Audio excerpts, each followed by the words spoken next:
Hey guys, this is question MM094 of the Maths Methods Sharpened Study Guide. Now we've got a question. Marg loves spending time in her garden. She has created a small veggie patch to grow her own food as shown in the diagram below. So this shaded area represents her small veggie patch. Her backyard fence lies along the x-axis and the garden's boundary follows the curve with equation y equals 7 take 2 times e to the power of x plus e to the power of negative x. The point P represents the y-intercept of the curve of the veggie patch boundary. Find the coordinates of P. So, since we know that the point P represents the y-intercept, all we need to do is find the y-intercept. So, when x equals 0, our y-intercept occurs. Which means that we've got our equation y equals 7 take 2 times e to the power of x plus e to the power of negative x. And we know that x equals 0 at the y-intercept, so we simply sub in 0 for x, which gives us 7 take 2 times, and anything to the power of 0 is simply 1. So we get 1 plus 1. There's no such thing as negative 0, so that's just 0. E to the power of 0 is 1, which means we get 7 take 2 times 2, which is 7 take 4, which equals 3. Which means that our y-intercept is at the point 0, 3. And that's your final answer.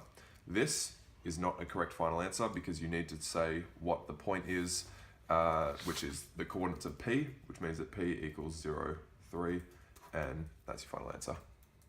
All right, so part B, we've got Marg wants to spray paint a mural on the back fence behind the patch from point A to point B. If the fence is 2 meters high, how many square meters of spray paint will she need to complete the project?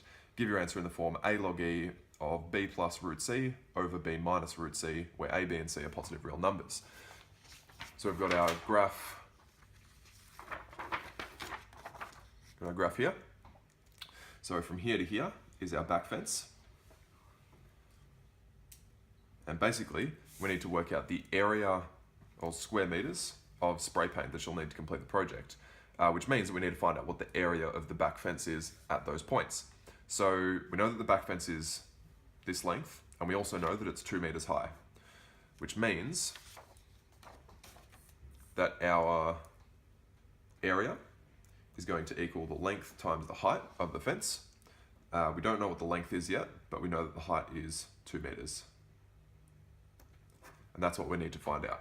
So let's start with our length, because that's the most important part here to start with. Our length is going to be from A to B, and we know that A and B are our x-intercepts, which means that we need to find the distance between our two x-intercepts. And the way that we do that is by actually finding what they are.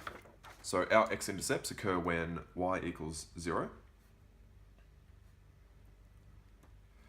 We've got our equation, y equals 7 take 2 e to the power of x plus e to the power of negative x, which means that 0 equals 7 take 2 e to the power of x plus e to the power of negative x. And rearranging this, we get 7 over 2 equals e to the power of x plus e to the power of negative x. Now this is not an equation that you can solve by hand easily, and I wouldn't actually attempt to do this because it would take too long. Because this is a calculator-enabled question, you can use your CAS for this. So put this into your CAS, type solve, and then put this equation in, and what you'll get is x equals log e of 7 plus root 33 over 4, and x equals log e of 7 take root 33 on 4. Now our length, the length of our back fence, is going to be equal to basically one x-intercept minus the other, so b minus a. B occurs at log e of 7 plus root 33 over 4, because this is larger than this, and this is on the positive side of the y-axis, which means that we have log e of 7 plus root 33 on 4 minus log e of 7 minus root 33 on 4. According to our log laws, we can then merge these two logs together and divide whatever's in the insides, because this is a minus here. So we then get log e of 7 plus root 33 on 4 divided by 7 take root 33 on 4. Dividing fractions, we get log e of 7 plus root 33 on 4 times 4 over 7 take root 33. When we multiply these together, these 4's cancel out, and what happens is we get log e of 7 plus root 33 over 7 take root 33. Awesome, that's starting to look like the form that we need to get it in, which is here, but this is not our final answer. This is only the length. So don't get confused with that, and don't stop here because this isn't the final answer. We're actually looking for the area, which is length times height, and we know that the height is 2 meters, which means that the area is equal to 2 times log e of 7 plus root 33 on 7 take root 33, and putting it in the form a log e of this, we get 2 log e of 7 plus root 33 on 7 take root 33 meters squared. Don't forget this or you will be wrong. So this is our final answer. All right, part C.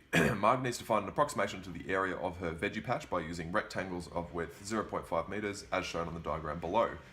So we've got our rectangles of width 0.5 meters, and we also have a height, obviously, but we don't know what these heights are. So what we basically have to do is find the area of each of these rectangles and then add them all together, and that will give us our approximation. So use the rectangles above to find Marg's approximation to the area of her patch measured in square meters, correct to 1 decimal place. This is very, very important. So let's work out the area of each one of these rectangles and then add them all together. So we've got our total area is equal to A1 plus A2 plus A3 plus A4. Let's call this 1, 2, 3, and 4. So let's just start with A1. So A1 is equal to the width times the length. So we know that the width is 0.5 meters because it's told us, the question has actually told us that. And the height is from here to here. And we know that it touches this point at negative 0.5, which means that our height is actually going to be the y value of this graph at x equals negative 0.5, which means that we're going to get 0.5 times 7 minus 2 e to the power of negative 0.5 plus e to the power of 0.5. That's A1. Now we can actually see that A1 and A3 are the same because at 0.5 it yields the same equation here, but let's just keep going with this. So A2 occurs, the height is when x equals 0 here, and when the width is 0.5. So what we get is 0.5, because that's the width, times the height, which is 7 take 2 e to the power of 0 plus e to the power of 0, and that's A2. So let's call this A1, A2. A3 is 0.5 times 7 take 2, now x value is 0.5, so we get e to the power of 0.5 plus e to the power of negative 0.5, which, like I said before, is the same as A1. And then A4 occurs at, the height occurs at x equals 1. So our width is still 0.5, but our x value is 1. So we get 7 take 2 e to the power of 1 plus e to the power of negative 1, and that's A4. Using our calculator to do this, do not do this by hand, it takes too long. We get the area is equal to 4.4 meters squared. Your first mark is recognizing that you've got to add all these together. The second mark is actually getting the correct equations, and then the third mark lies here. Make sure you do meters squared, otherwise your question or your answer will be incorrect. And notice that I've also put it to 1 decimal place, which is exactly what the question asks for. All right, so Marg uses this approximation to work out how much water she needs to give her plants every day. Her patch is split into 2 sections along the y-axis. In one section she grows tomatoes, and in the other she grows cucumbers. She estimates that tomatoes need T liters of water per square meter per day, while cucumbers need C liters of water per square meter per day. So tomatoes need T liters and cucumbers need C liters. Write a formula for the estimated volume of water, V liters, that Marg's veggie patch needs each day. So we know that our total volume is going to be the volume of the tomatoes, or the volume of the water that the tomatoes need, plus the volume of the water that the cucumbers need. So, according to this approximation, our total area is equal to 4.4 meters squared, which means that our tomatoes will take up 2.2 meters squared, and our cucumbers will take up 2.2 meters squared as well, because it's split along the y-axis, which means that it's split in half. Now, we know that the tomatoes need T liters of water per day, and the cucumbers need C liters of water per day, which means, or per square meter per day, which means that the tomatoes will use 2.2 times T liters per day, and the cucumbers will use 2.2 times C liters per day. Simplifying that, we get V equals 2.2 outside of T plus C liters.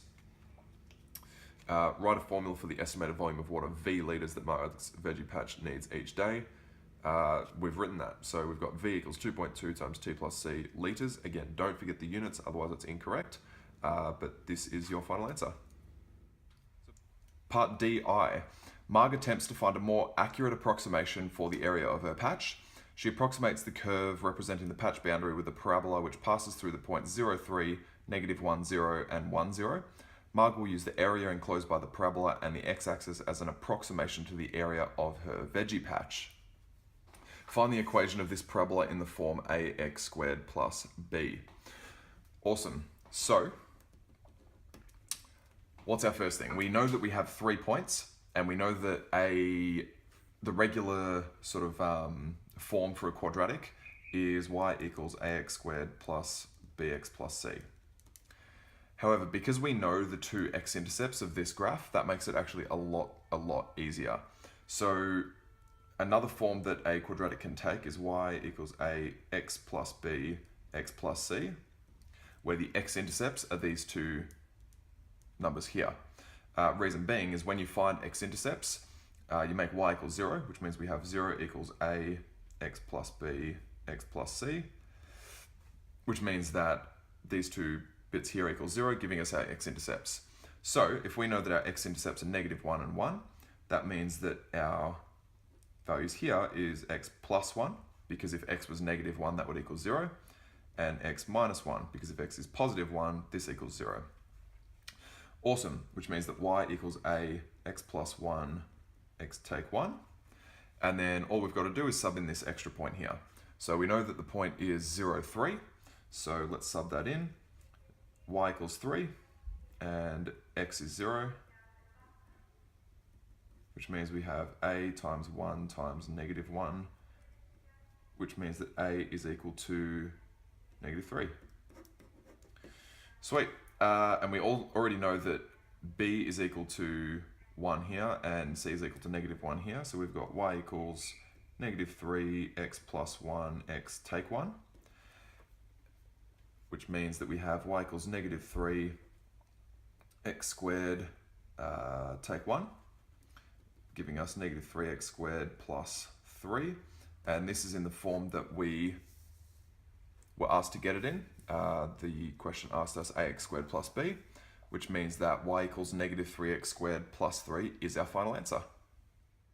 Question DII, find the area enclosed by the parabola and the x-axis. So as worked out before, we know that the parabola is equal to negative 3x squared plus 3. And what we want to do is use anti-differentiation to figure out what the area is. Now, if you haven't done this yet in your course, don't stress, skip this question and come back to it later. But this is quite a straightforward question if you've done the anti-differentiation component.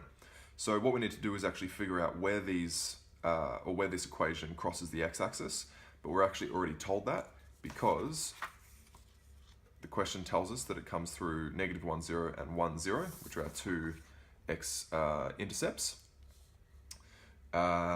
which means that our x-intercepts occur at negative 1, 0 and 1, 0. So from here, all we need to do is anti-derive from -1 to 0, sorry, -1 to 1, which means that our area is equal to -1 to 1 of -3x squared plus 3 dx. Anti-differentiating that, we get -x cubed plus 3x from -1 to 1. And subbing that in, we get -1 cubed plus 3 times 1 minus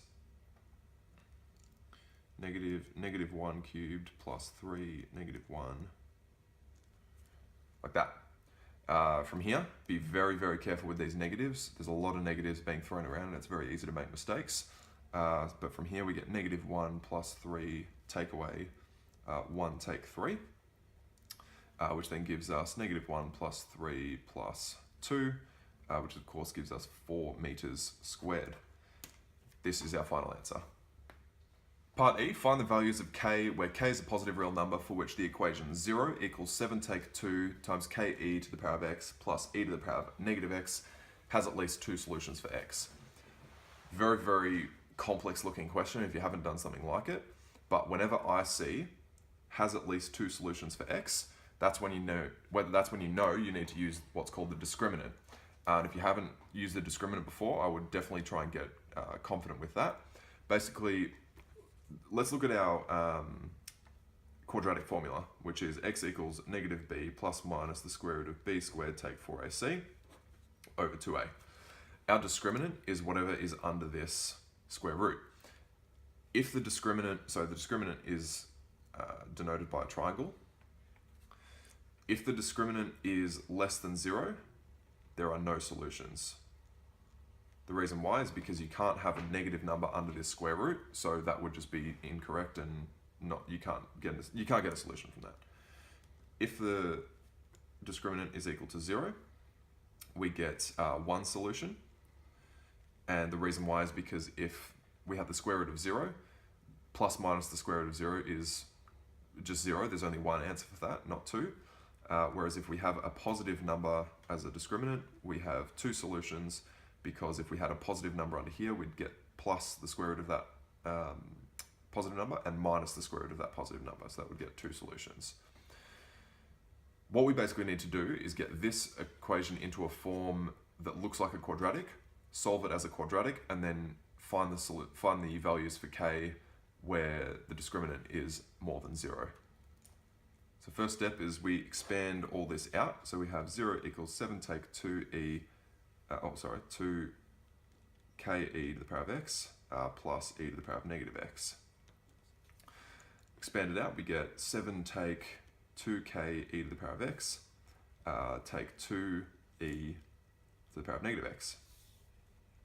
Now, our first step, whenever we have something to the power of x and something to the power of -x, and we want to get it in a quadratic form, the first step is to actually multiply everything by e to the power of x. So doing that, 0 to the power of e to the power of x, 0 times e to the power of x is 0. 7 times e to the power of x is 7 e to the power of x, minus 2k e to the power of 2x, because e to the power of x times e to the power of x is e to the power of 2x, minus 2e to the power of -x plus x, and that's going to equal 0. So what we then get is 7e to the power of x take 2k e to the power of x squared, because e to the power of 2x is the same as this here, minus 2e to the power of 0. E to the power of 0 is simply 1, so this is minus 2. Let's rearrange this into a quadratic form. Plus 7e to the power of x take 2. Now what we do is we actually let e to the power of x equal a. Or actually let's let it equal b in this case. Actually not b, because we've got a b over here. So let's make it equal d, for example. Which means that 0 equals -2k d squared plus 7d take 2, and this is now in a quadratic form. What we then do is use the discriminant. So we know that the discriminant has to be greater than 0, where the discriminant is b squared take 4ac. Our b value is this value here, which means that 7 squared take away 4 times a is negative 2k, times c, which is negative 2, is greater than 0, which means that 49 take away 4 times negative 2 times negative 2 is 16, and then we have the k there, and that's greater than 0, which means that 49 is greater than 16k, which means that 49 on 16 is greater than k, therefore k is less than 49 on 16. Except this is not our final solution, and the reason why is because in the question, k is a positive real number, which means that this is not entirely correct, because this actually includes negative numbers. Since k is a positive number, k has to lie between 0 and 49 on 16, which means that this is our final answer.